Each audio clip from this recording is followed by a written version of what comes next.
अस्सलाम वालेकुम। आज हम स्टार्ट करेंगे एक्सरसाइज 2.2 का सवाल नंबर 3। सवाल नंबर 3 में उन्होंने कहा है कि एक्स की कीमत मालूम करें। ठीक है ना। ये सवाल बिल्कुल सवाल नंबर 1 और 2 की तरह ही है, लेकिन इसमें एक्स खुद दियो, एक्स की वैल्यू निकला है। जो आपका आंसर आएगा वो एक्स की वैल्यू आ जाएगी। ठीक है। आप लोगों ने ना सवाल नंबर 1 और 2 लाजमी करना है, क्योंकि उसमें ना टिक क्लास में भी सवाल आ सकता है, 1 और 2 छोटे में भी आ सकता है। और ये सवाल तो बहुत ज़्यादा इंपॉर्टेंट, ये पेपर में लाजमी आता है। ठीक है, मैं रिपोर्टर लिख रही हूँ, ये फिक्स पेपर में आता है। ठीक है ना, इसको आपने फिक्स नहीं करना। यहाँ से देखें, सबसे पहले मैंने आपको क्या बताया था, अगर एक्स लॉग लगा हुआ होगा ना, तो लॉग के साथ जो छोटी रकम है उसको बड़ा करके लिखते हैं, फिर जगह चेंज करते हैं। ये तो काम मैंने सवाल नंबर 1 और 2 में बताया था। ये इसी तरह करना है, फिर आपने आगे हल करना है। ये देखें, छोटा सा एक्स है, सबसे पहले बड़ा लिखना है, फिर जगह चेंज, 3 इधर और 64 इधर। पहले हमने इस तरह करके छोड़ दिया था सवाल को। हमने ये कहा कि बस इस फॉर्म लिख के छोड़ दिए थे, पहले सवाल नंबर 1 और 2 में इस तरह किया था। लेकिन अब हमने इसको हल करना है और एक्स की वैल्यू निकालनी है, और हल करते वक्त सोचना भी है कि सवाल को हल किस तरह करना है। ये देखिए ना, सबसे पहले एक्स की पावर हमारे पास है 3, तो इसका मतलब ये है कि इसको हमने इस तरह तजदीद करनी है कि इसके ऊपर 3 बने। तो अगर हम 64 को 4 के साथ तजदीद करें, 4 के साथ, 4 एकम 4, 2 लग जाएंगे हासिल, 4 6 24, 4 4 16, 4 एकम 4। तो ये क्या मतलब है, यानी कि 4 के ऊपर 3 आ जाएगा। तजदीद करें ना 64 की 4 के साथ तो 3 आ जाएगा। 2 के साथ भी करें, 3 के साथ भी, किसी के साथ भी करें तो वो हमारा 3 नहीं आएगा, लेकिन 4 के साथ करेंगे तो तभी 3 आएगा। आपने फॉर्मूले में ये चीज़ चेक करनी है, अभी किसके साथ तजदीद करें तो पूरी पूरी आएगी। अब ये आएगा एक्स के ऊपर 3, ये हो गया। मैथ में ना लॉगरिथम वाले सवाल में जब आप लॉग हटाते हैं ना, तो जो लॉग के साथ छोटी सी रकम होती है उसको बड़ा करके लिखते हैं, लेकिन जब आप लॉग लगाते हैं ना, लॉग लगाते हैं तो छोटी सी रकम होती है उसको, बड़ी रकम को छोटा करके लिख देते हैं। अब हमारा अगर लॉग हो ना, ये वाला एक्स होता है, जब हम इसको लॉग के साथ लिखते हैं तो वो चीज़ छोटी हो जाती है ना। पहले मैंने सवाल नंबर 2 में बताया था, लेकिन ये सवाल जब मैंने 64 की तर्जीह की है, ये और ये देखे ना, इसमें मैं थोड़ा खुला खुला करके लिख रही हूँ। ये है एक्स के ऊपर 3, ये है 4 के ऊपर 3। मुझे 3 इसलिए पता चला है कि एक्स के ऊपर 3 है, और कोई चीज़ इधर आए जिसके ऊपर 3 बने, यानी 64 को इस तरह तोड़ो कि इसके ऊपर किसी रकम के ऊपर 3 बने, चाहे वो 3 के ऊपर 3 बने, चाहे वो 4 के ऊपर 3 बने, और बने पूरा पूरा, यानी 64 भी बने। तो मैंने 4 के ऊपर 3 किया, 64 बना, और ये देखें ये जगह आपस में बराबर हो गई। लॉगरिथम में जब पावर के बराबर हो जाती है वो ख़त्म हो जाती है, नीचे वाला उसका आंसर आ जाए। ऊपर वाली चीज़ बराबर हो जाए ना, फिर वो चीज़ ख़त्म हो जाती है, 1 की इक्वल हो जाती है। ये चीज़ आपस में बराबर हो गई तो हमारा आंसर आ गया एक्स का 4। ये सवाल आप लोगों ने सारे करने हैं, ठीक है, छोड़ना कोई सवाल भी आप लोगों ने नहीं पेपर में। जब हमें अलग बनाना है, दरम्यान में नहीं बनाना है, ठीक है, अलग पेज पर हम आप लोगों ने बनाना है। ये है क्या क्या बताया था, जो छोटा सा 5 लिखा होता है सबसे पहले बड़ा लिखते हैं, फिर करते हैं जगह चेंज। ये हो गई, ये थोड़ा सा मैं वो डिफरेंट, 5 बड़ा, और ये हो गया एक्स। अब ये तो आंसर नहीं आ रहा एक्स का, 5 के ऊपर एक्स डला हुआ है और इस साइड पे 1 है, ये आंसर भी नहीं आ रहा और हल भी नहीं हो रहा। अब लोग खुद सोचें मुझे क्या चाहिए, मुझे इधर 5 चाहिए।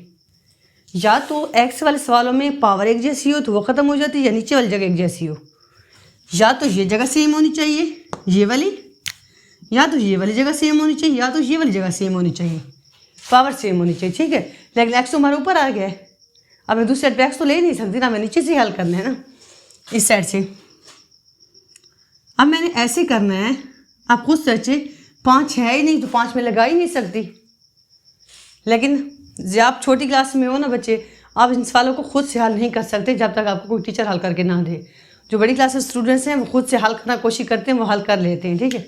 आपको यहाँ मैं आपको एक बात बताती हूँ, अगर 5 के ऊपर मैं सिफर ले लूँ, 1 की इक्वल है, मेरे पास 5 भी आ गया, 5 भी मेरे पास आ गया, और ऊपर सिफर 1 की इक्वल है। मैं 1 की पुटिंग कर देती हूँ यहाँ पे आके, 1 किसकी इक्वल है, 5 के ऊपर 0 की। अब हल हो रहा है, अब 5 5 के बराबर आ गया, ख़त्म हो गया, एक्स की वैल्यू 0, ये हमारा आंसर आ गया। समझ आई सवाल की। 1 को मैंने 5 के ऊपर 0 करके तोड़ दिया, 1 की पुटिंग कर दिए, यानी कि 1 की जगह 5 के ऊपर 0 भी लगा सकते हैं, 10 के ऊपर भी 0 लगा सकते हैं, वो भी 1 के बराबर है। लेकिन मुझे 5 चाहिए था, मैंने 5 लगा दिए। यहाँ 10 नहीं लगा देना, क्योंकि मुझे चाहिए 5 था, तभी मैंने 5 ही लगाया है। ये ख़त्म हो गया और ये आपका आंसर है। ठीक है, ये तो 1 मैंने रेस कर दिया, ये आपका आंसर है। अब जूस नंबर 3, ये रफमल था उसका, ये हो गया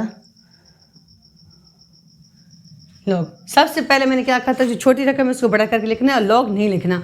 बच्चों से क्या गलती होती है, अक्सर गलती हो जाती है, हल करते इधर लॉग आ जाता है, यहाँ पे बच्चों का लॉग आ जाता है। ये देखे ना, ठहरो, एक्स बड़ा ऊपर 1, यहाँ पे आ जाता है 8, एक्स को बड़ा लिखा है और जगह चेंज कर दी है, पावर की जगह चेंज की और यहाँ पे बच्चों का लॉग आ जाता है। फिर नीचे नहीं लगाते, नीचे नहीं लगाते, यहाँ पे लाजमी बच्चे लगा देते हैं, फिर यहाँ से सवाल ही चेक नहीं होता, यहाँ पे क्रॉस लग जाती है आपके सवाल की। ये गलती नहीं करना आप लोगों ने, ठीक है ना। लॉग यहाँ से ही ख़त्म हो जाएगा। जब मैं एक्स को बड़ा कर रही हूँ इसका मतलब लॉग ख़त्म हो गया है। जब भी किसी चीज़ के ऊपर 1 होता है, जब मैंने सवाल नंबर 1 में बताया था, किसी चीज़ के ऊपर 1 होता है तो वो उस चीज़ के बराबर होता है। यहाँ पे मैं आपको बता दूँ, किस चीज़ के 1 होता है तो वो उस चीज़ के बराबर होता है। अगर किस चीज़ के ऊपर 0 होता है तो वो 1 के बराबर होता है। ये बताया था ना आपको मैंने, किस चीज़ के ऊपर 1 हो तो एक्स उसी रकम के बराबर होता है, और 0 होता है तो 1 के बराबर। चाहे किसी चीज़ के ऊपर भी 0 हो, वो हमेशा 1 के बराबर होता है। तो ये हमारा आ गया एक्स। एक्स का क्या आंसर है हमारा 8। वो पहले से ही पढ़ा था, इसकी तर्जीह करने की ज़रूरत भी हमें नहीं पड़ी, ठीक है ना। ये आप लोगों के 3 सवाल हल हो गए, 3 जुज़े। 3 जुज़े और मैं आपको करवाती हूँ। ये सवाल लाजमी आप लोगों ने करने हैं, ठीक है, लाजमी, ये छोड़ने वाली चीज़ नहीं है। आसान भी बहुत है, सवाल नंबर 2 और 1 की तरह है। ये जुज़ नंबर 4, 5 और 6 है। जुज़ नंबर 4 देखें आप, ये है छोटा सा 10 लिखो, नजर आ रहा है ना आपको। सबसे पहले इसको बड़ा लिखना है ऐसे करके, और ऊपर पावर चेंज कर देनी है। ये क्या है, जगह चेंज हो गई, ठीक है ना। बताया था ना आपको, सबसे पहला असूल ये, लॉग नहीं लिखना, यहाँ पे लॉग नहीं लिखना। अब ये है इन्वर्स में, जब भी किसी चीज़ की पावर माइनस में आती है तो वो चीज़ बटन में चली जाती है। ये तो आप लोगों को पता होगा। ये चीज़ क्या है, माइनस, तो माइनस की जगह इसका आ जाता है नीचे आ जाएगी और लामा जम्मा में हो जाएगी, ठीक है। जम्मा की लामा ना लगाए तो भी खैर, ये इसका आंसर है।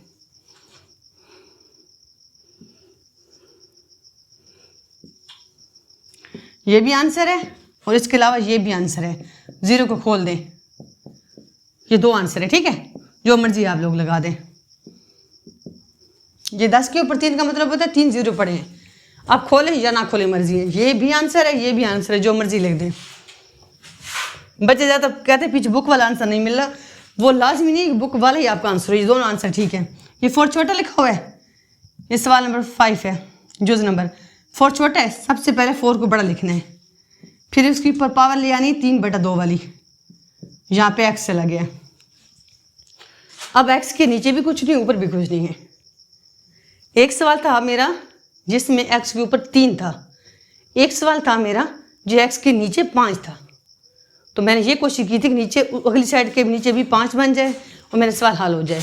जब एक्स के ऊपर 3 था तो मैंने इस तरह हल किया कि अगली साइड पे भी उसकी पावर 3 बन जाए, हल हो जाए। तो यहाँ तो सिर्फ ही एक्स है, इसका मतलब ये है कि इस साइड को सिर्फ आप लोगों ने हल करना है और कुछ नहीं करना, जिस तरह हल हो रहा है उस तरह करना है। ये देखिए, ये सिर्फ एक्स है, ना ऊपर कुछ है ना नीचे कुछ है। सबसे पहले 4 की तर्जीह होती है, 4 को तोड़ो तो 2 के ऊपर 2 हो जाता है, ये 3 के ऊपर 2 आ गया, 2 के साथ कट गया, 2 के ऊपर 3 आ गया, ये वाला 3 बच गया, ठीक है ना, ये वाला 3। तो ये 2 के ऊपर 3 हो तो 8 के बराबर होता है, ये 8 आंसर आ गया आपका।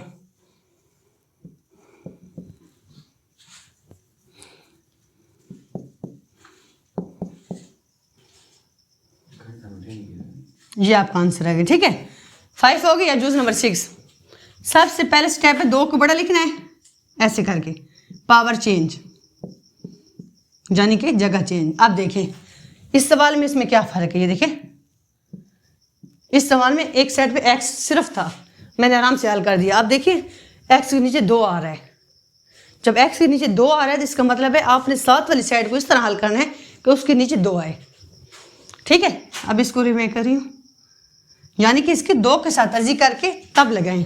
मैं इसकी 2 के साथ तर्जी कर देती हूँ इधर ही रफामल बना के, इसको छोटा कर देती हूँ।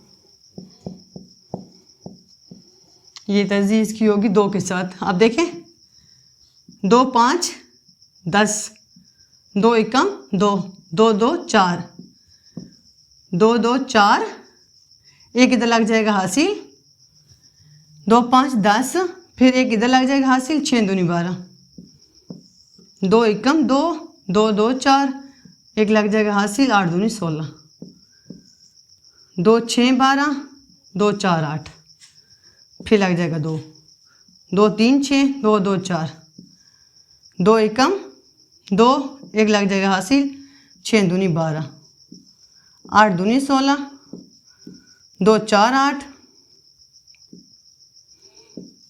2 2 4, 2 एकम 2। ये पड़ी तर्जी आपकी। 2 5 10, एक लग जाएगा इधर हासिल, फिर आ जाएगा 6 दूनी 12, 2 5 10, 2 एकम 2 और 2 2 4, फिर 2 2 4, एक लग जाए हासिल, 2 5 10, फिर एक लग जाएगा हासिल, 6 दूनी 12, फिर 2 एकम 2, 2 2 4, 8 दूनी 16, यहाँ 16 बन जाएगा, 1 और 6, 2 6 12, 4 दूनी 8, 3 2 3 6, 2 2 4, 2 एकम 2, एक लग जाएगा हासिल, 6 2 12, 8 16 पे जाता है 2 का 12, 8 2 16, 2 4 8, 2 2 4, 2 एकम 2। अब ये देखिए 2 बने कितने हैं, गिने आप। ये है 1 2 3 4 5 6 7 8 9 10। इसका मतलब है 2 10 बार पड़ा है तर्जी करने से, 2 10 बार। तो ये मेरा आ जाएगा 2 के ऊपर 10। और मुझे कैसे पता चला मैं 2 लेना था, क्योंकि x के नीचे 2 था तो मुझे पता चल गया मैंने 2 के साथ तर्जी करनी है। अब 2 2 के बराबर आ गया तो x का मेरा आंसर आ गया 10। तो ये आपका आंसर है 10। ये सवाल है तर्जी है। मैं उम्मीद करती हूँ कि आपको ये पूरा सवाल समझ आ गया होगा और ये सवाल आप लोगों ने छोड़ना नहीं, पेपर में लाजमी आता है। अल्लाह हाफिज़।